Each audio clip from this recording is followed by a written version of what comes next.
Então a gente falou um pouco sobre o Evangelho de Lucas e agora a gente vai falar sobre o Evangelho de João.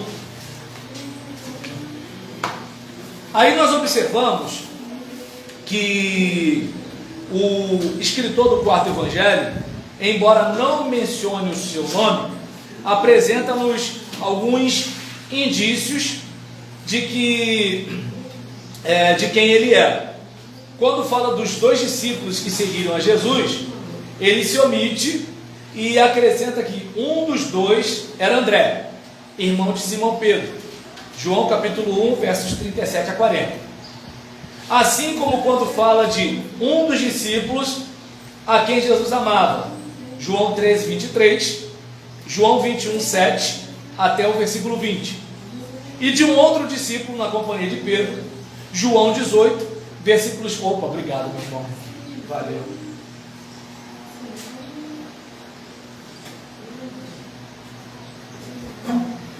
E aí nós vemos de um outro discípulo na companhia de Pedro, João 18, versículo 15 e 16, João 20, versículos 2 a 8. A única explicação plausível a esses rodeios de palavras é que ele refere-se a si mesmo.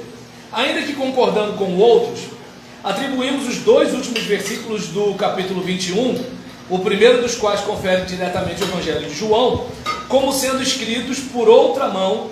Todavia, a sua autenticidade é inquestionável, sustentada como é pelo unânime testemunho da antiguidade e pelo caráter interno do Evangelho. As notícias sobre João são poucas e muito simples. João era filho de Zebedeu e Salomé, e provavelmente o irmão mais novo de Tiago. A suposição de que ele fosse o mais novo é baseada no fato de que seu nome é usualmente mencionado depois do nome de Tiago. Tiago, no Evangelho, sim. Salomé, o que é Salomé? Não, eu falei que João era filho de Zebedeu. Zebedeu e Salomé. Isso aí. Obrigado. De nada.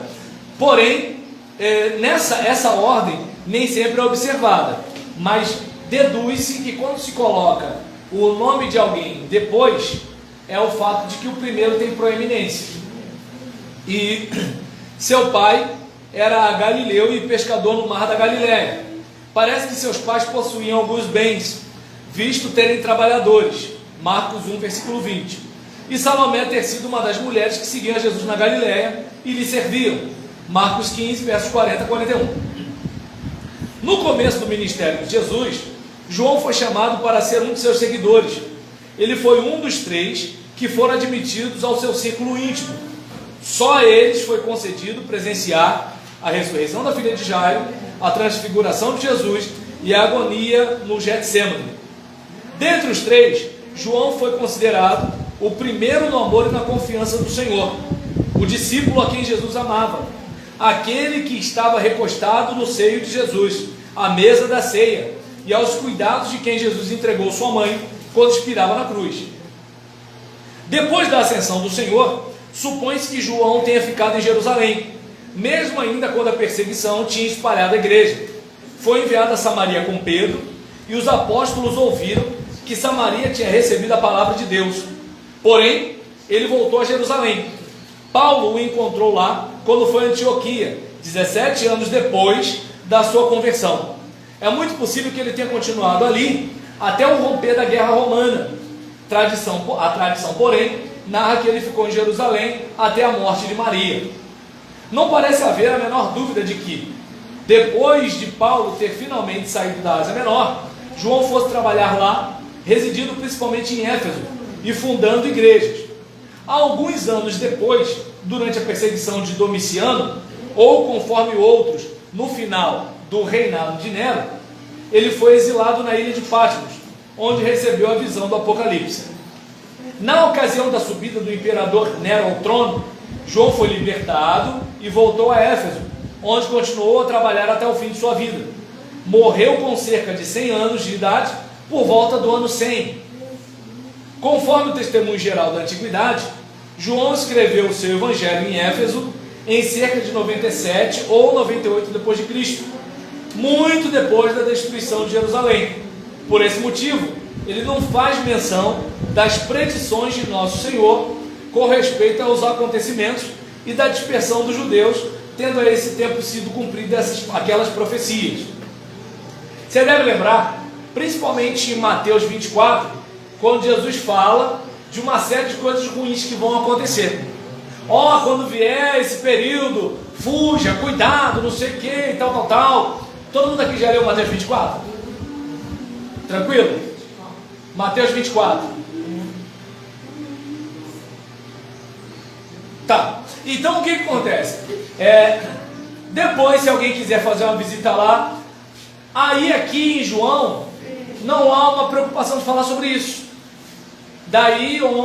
Porque o que acontece? Existem aqueles que são biblistas, né? Que assim, eles pesquisam cientificamente a Bíblia. Então eles vão olhando certos detalhes para identificar alguns vestígios. É um nível diferente da gente que é pastor, né? Pastor está, né, orando pelos irmãos que estão buscando uma bênção, uma coisa mais ou menos assim. A gente estuda para trazer uma palavra de conforto, espiritualidade e tal. O biblista não. Assim, é aquela coisa mais chata, né? Aquela coisa que você pesquisar, que é essa, quando que isso aqui e tal. Tanto que é que assim, se você olhar uma Discovery Channel, alguma coisa assim, tu acha até que aqueles caras ali são meio estranhos, né? Porque assim, eles encontram os negócios meio diferentes do que a gente está acostumado. Por quê? Porque a preocupação dele é uma preocupação com o aspecto técnico histórico do texto. Não é uma questão pastoral. Vai de novo, por favor. Mas falar de novo o quê? Ok. Então, a fundação de Cristo, né? Fundação de Cristo? Isso eu não falei, não. Eu não falei fundação de Cristo, não. Tá bom. Tá? Então beleza. Aí nesse caso, pode perguntar à vontade, só diz o quê? Então nesse caso, a gente, por exemplo, vai reparar, né, que nesse contexto aqui, há pessoas que pesquisam. E tem um ou outro que não vai chegar à mesma conclusão. Eu estou falando isso aqui, mas lá na frente, você pesquisando mais, talvez você leia algum autor que diga que não é bem assim. Por quê? A gente está falando de um negócio que remonta a 2000 anos. E é algo que a gente pesquisa a partir dos vestígios históricos que a gente tem. E é um contexto em que não existe aquelas notas de rodapé, aquelas referências bibliográficas, de normas técnicas, de metodologia da pesquisa como a gente tem hoje. E mesmo assim, existem situações de fraude, plágio e coisas do tipo nos dias de hoje. Então, o indivíduo ele vai pesquisar, como, por exemplo, digamos que eu não estivesse gravando esse nosso encontro aqui. 1, 2, 3, 4, 5, 6, 7, 8, 9, 10, 11, 12. 12 pessoas me ouvindo falar. Digamos que essas 12 pessoas fossem para 12 ambientes reproduzir o que ouviram aqui. Se os 12 ambientes gravassem, iam sair coisas totalmente diferentes do que eu falei. E eu digo isso sem medo de errar. Basta uma brincadeira de telefone sem fio para a gente saber isso. Basta ver as anotações que a gente faz aqui. Com certeza está anotando coisa. Só a anotação já é diferente, deu para entender? Então nós observamos que assim, imagine isso para pesquisadores que vão olhar vários manuscritos. Mas assim, como eu estou trazendo esse material, esse autor, né, ele defende isso. E eu não sei se dá para perceber a diferença da pesquisa científica para a declaração de fé. São duas situações diferentes. Por quê?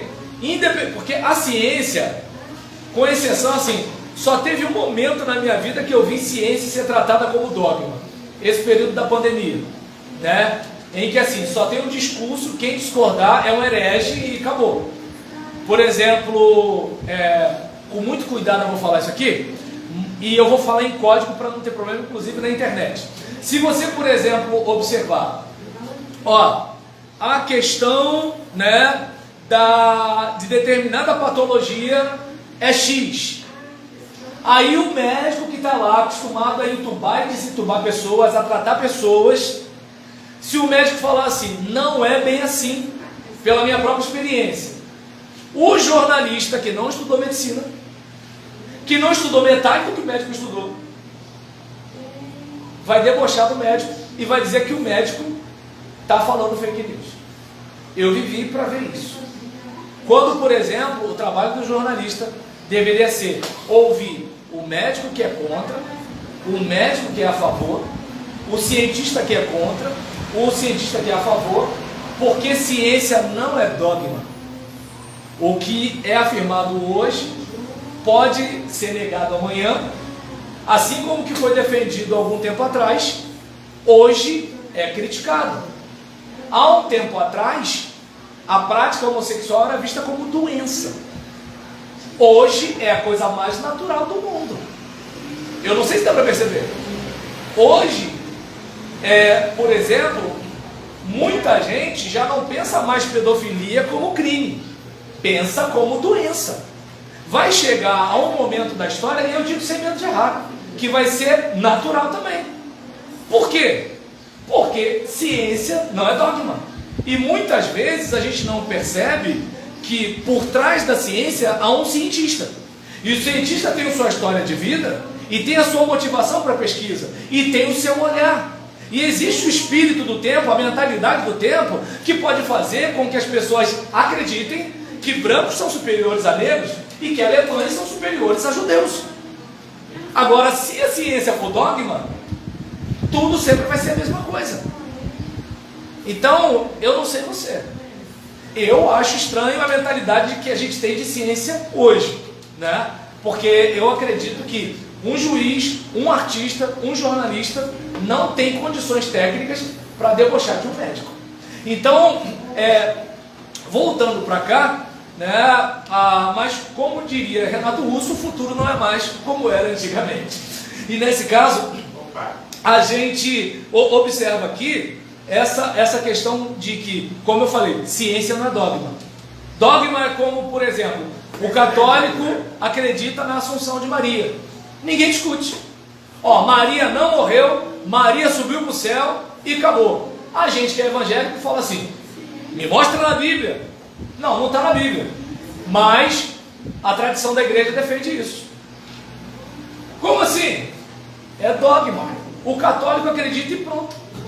E você não vai conseguir convencer o católico com o versículo bíblico. Porque aquilo ali é dogma. Ele acredita. Não discute. Entende? Então, observe bem que assim, o dogma é aquela coisa, manga com leite faz mal. Eu acredito e pronto. Ninguém vai me convencer do contrário. Agora, a ciência, você vai fazer experiência. Com fulano aconteceu, com Beltrano não. Com fulano é isso, com Beltrano é aquilo. Entende? Então, por exemplo, na minha situação, né? Eu fui tratado de depressão durante 5 anos. Há um tempo atrás, depressão era uma questão de pensamento. É só você pensar positivo que você não vai ter depressão. Outros dizem, meu pai, por exemplo, falava assim, você não tem isso não, mas daí depressão é doença de rico. Aí o que acontece? Estou falando sério. Aí, por exemplo, não tem isso não. Aí nesse caso, assim, cada um foi pensando uma coisa. Aí houve depois um período, olha, há uma dificuldade, né? Assim, o indivíduo ele produz menos serotonina, então tem que liberar mais serotonina. Aí dá-lhe serotonina no indivíduo, mas às vezes na hora da captação da serotonina pelos neurônios é que está tendo uma dificuldade. Não há vou usar uma linguagem, pelo amor de Deus, quem é pesquisador da área me desculpe, eu vou falar como leigo. É como se não houvesse uma porosidade na comunicação entre as células nervosas para passar aquele neurotransmissor. E aí você olha, por exemplo, situações em que a pesquisa vai, a pesquisa vai. Aí você, por exemplo, tem o lado direito do cérebro, o lado esquerdo. Aí agora os neurocientistas já falam, né, não necessariamente de direita e esquerda, mas da questão do córtex pré-frontal. Aí você tem a parte reptiliana, que é a parte instintiva. Então, ou seja, gente, há uma série de coisas. E aí o indivíduo ele fala assim, não, isso aqui é assim, pronto, acabou. Não. Nada melhor do que a gente fazer igual Sócrates. Só sei que nada sei. Essa certeza eu tenho. Entendeu? Agora, tem até uma propaganda da FGV que eu guardo até hoje. Quando você tiver a impressão de que você sabe de tudo, lembre-se, é impressão. E nesse caso, né, a gente falou aqui, né, sobre essas questões de João não falar essas coisas, e o biblista chega a essas conclusões. O objetivo do evangelista, ao escrever o seu evangelho, acha-se bem definido em João 1, versículo 1 a 18, e João 20, versículo 31, que é quando ele fala do propósito do evangelho que ele escreveu. Ele desejou manifestar ao mundo justas e adequadas noções da verdadeira natureza, ofícios e caráter do Redentor. Para esse fim, são especialmente recordados aqueles episódios da vida de nosso Salvador que mais amplamente exigiram a atuação de seu divino poder e autoridade. Aquelas suas pregações em que ele mais claramente fala da sua própria natureza, do trabalho que lhe fora confiado pelo Pai, da eficácia de sua morte como expiação pelos pecados da humanidade. Então você percebe que o Evangelho de João, ele é mais teológico. Ele está falando de quem é Jesus, está falando da missão de Jesus. No princípio era a palavra estava junto de Deus, e Deus era a sua palavra. Chega um momento que essa palavra encarna na história, e aí nisso essa palavra se manifesta entre a humanidade. Então você percebe que há uma preocupação de mostrar teologicamente quem é Jesus. Oi? Para mim, por favor, falar da sua própria natureza. Natureza? Falar da sua própria natureza aqui. Ah, sim, que fala sobre a natureza de Jesus. Natureza de Jesus, né? Isso, natureza de Jesus.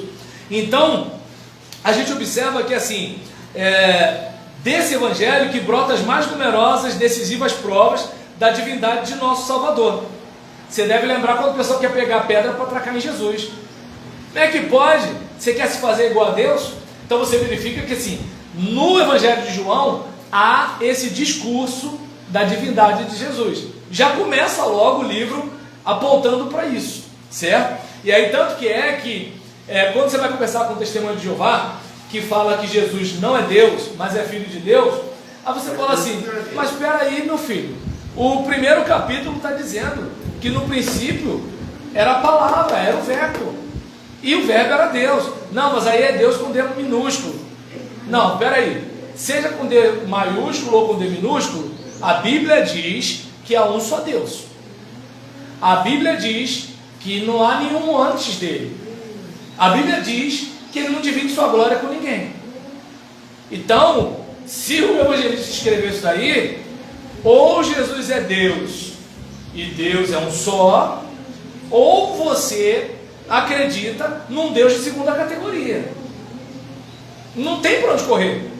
Ah, ele é filho de Deus, tá, mas aqui está dizendo que é Deus. Não, mas é Deus com D minúsculo. Mas mesmo com D minúsculo é Deus, filho. Tem alguma coisa errada aí, né? Não é claro o nosso caso. Mas lembra do que eu falei do que é dogma e do que é ciência? Para eles isso é indiscutível. Acabou. Entendeu? Essa é a questão.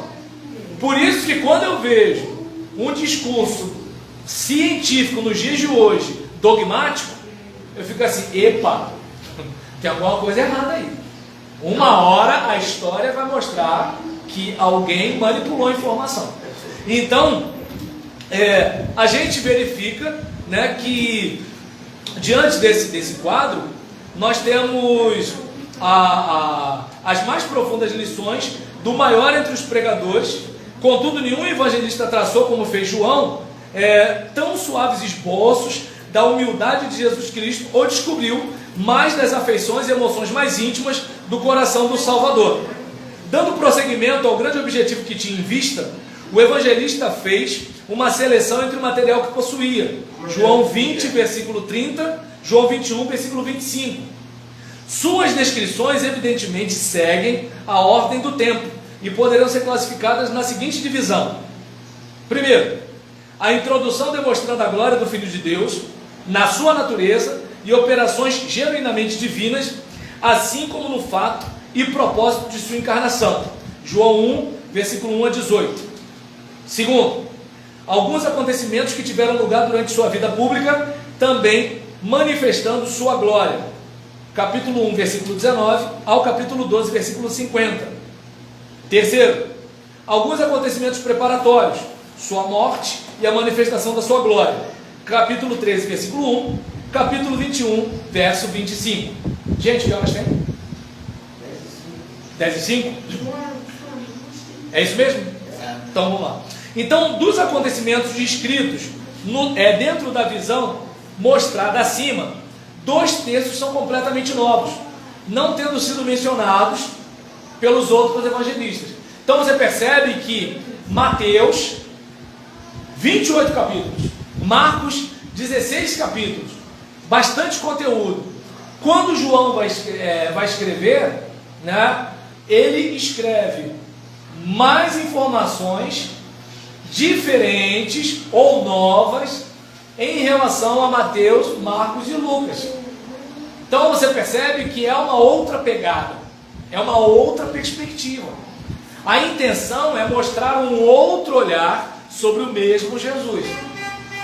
Então aí você percebe que enquanto Mateus está se dirigindo a um público judeu, né?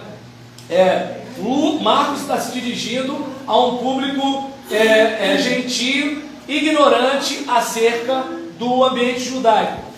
Lucas está se dirigindo a gentios numa perspectiva de humanidade. João parece estar se dirigindo mais à igreja, falando inclusive sobre o próprio Jesus. Então você percebe que são pessoas diferentes, com perspectivas diferentes e possivelmente com audiências diferentes. E nesse caso aqui, deixa eu ver, não pode haver dúvida de que João teve total conhecimento dos evangelhos anteriores e que tem escrito para aqueles leitores que ele julgava terem também conhecimento deles. Por isso que ele precisa voltar lá naquele assunto. Daí vem a citação de fatos frequentemente referidos pelos outros evangelistas, mas raramente a narração dos mesmos incidentes. Ele o faz unicamente quando estes estão em relação com o próprio propósito do seu evangelho. Registra apenas 6 milagres, 5 dos quais não se acham em nenhum outro evangelho. Aí a gente tem a questão do vinho, né, gente? Às vezes fica assim, Jesus, por que você transformou água em vinho? Para explicar isso para o crente brasileiro, isso dá um problema. Aí nesse caso, mas vamos lá. E aí nessa situação, chegando lá, primeiro, só de chegar eu já estou contente pra caramba. Segundo, Jesus, por que isso? Mas vamos lá. Deus deve ter senso de humor, gente. Deve ter. Então, ele o faz unicamente quando estes estão em relação, né, com o propósito do seu evangelho. Falei dos milagres, né, e tudo tal. Deixa eu ver. Todos os 6, com exceção de 2, são narrados mais pelo motivo dos discursos que os acompanham do que pelos milagres propriamente ditos. Enquanto os outros evangelistas narram parábola após parábola, João cita apenas 2. A tentação no deserto, o sermão no monte, a transfiguração e a parábola do filho pródigo são por ele omitidas, porque os outros evangelistas já as tinham contado. Tanto que que os outros 3 evangelistas são tidos como evangelhos sinóticos, ou seja, são aqueles evangelhos que têm meio que a mesma ótica, como aquelas pessoas que estão vendo juntos o mesmo fato. E João já tem um olhar divergente, um olhar diferente. Eu falo primeiro, por favor, filho pródigo ver.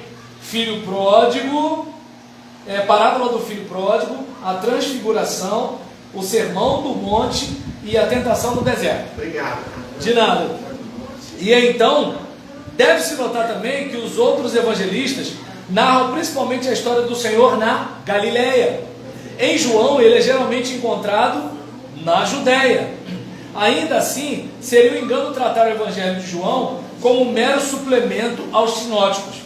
Ele é, na verdade, uma obra completa por si mesmo e expõe-nos o ministério total de Cristo como ele se apresentou ao espírito e imaginação do apóstolo depois de tantos anos. A forma que o evangelho assumiu provavelmente resultou do desejo do apóstolo, do desejo que o apóstolo possuía de corrigir erros especulativos à pessoa de Cristo, erros que infelizmente já começavam a prevalecer. Porque o que acontece? Opa, peraí, Jesus é homem, Jesus é humano, Jesus é não sei o que lá, então, não, peraí, Jesus é filho de Deus, Jesus é Deus encarnado, Jesus está desde a eternidade. Então ele começa a trazer algumas coisas que de repente a igreja já estava começando a ter uma outra ideia. Porque qual é a situação? Vamos lá, falamos aqui agora há pouco do telefone sem fio. Você traz uma orientação, você está vivo, então você pode, vamos supor, pensa comigo o seguinte: Pastor Marcos instrui você desde quando você chegou aqui, aí está aí lá. Aí se ele percebeu que alguém saiu um pouco do esquadro, ele, vou voltar nesse assunto, aí ele prega de novo. Você que não saiu do esquadro, você fala assim, pô, de novo ele está nesse assunto? Você não está entendendo, mas ele sabe que alguém saiu do esquadro, você não sabe. E quem saiu do esquadro? E ele percebeu, deu para entender? Aí está ali. Mas aí, por exemplo, daqui a alguns anos nascem seus filhos, seus netos que continuam aqui. Pastor Marcos envelhece e morre. Aí aquela outra geração vai ficar à mercê do que você está passando. E quem garante que o que você está passando é o que ele falou? Aí ele de repente vai remontar uma lembrança da infância. E quem garante que a memória desse jovem não está lhe traindo? Deu para entender? Agora, quem de repente acompanhou a sua chegada, a morte do pastor, a nova geração, e tem registrado memórias de Marcos Medeiros. Percebeu a situação do que João faz? Então eu não sei se dá para você perceber que assim, o registro é muito importante. Eu estava conversando agora, vindo para cá com o pastor de vocês, e ele estava falando para mim, rapaz, você tem bastante conteúdo na internet. Eu falei, cara, se por exemplo eu parasse de pregar hoje e só transcrevesse meus estudos, eu ia morrer e não ia ter estudo. Se eu, por exemplo, tivesse dinheiro para contratar alguém para transcrever, eu nem imagino quantos livros eu teria. Se eu morrer daqui a 200 anos, alguém quiser fazer uma pesquisa sobre Roberlan Julião, né, vai que eu sou tipo um Van Gogh, né? Hoje não consegue nada na vida e depois que morre faz sucesso. Aí nesse negócio, vai entender, né? Aí, por exemplo, vai que de repente alguém fica doutor em Julião, né? Aí nesse caso, o cara vai ter um monte de informação. E detalhe, não é o que as pessoas contam que eu falei, é o que eu falei. Deu para entender a situação? Então, João ele faz isso. Opa, os ensinos de Jesus estão se perdendo. A igreja está sendo traída pela sua memória. Tem um pessoal novo tentando, né, dar um migué no povo. Estão com cara de evangelho, mas não é evangelho. Entendeu? Então eu estava conversando hoje com a minha esposa sobre isso, né? Os crentes sempre foram ridicularizados pelo mundo. Os crentes sempre foram criticados pela mídia. Hoje, o crente é criticado pela mídia porque ele é chamado de fundamentalista. Antes, o crente ele era trouxa porque era enganado pelo pastor.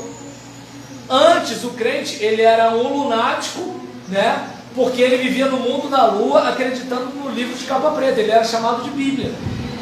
Antes, né, a mulher crente era aquela mulher que não se cuidava e parecia uma velha. Ou seja, o crente sempre vai ser criticado. Aí, o crente descolado quer ser uma modinha para dar uma nova versão de Jesus.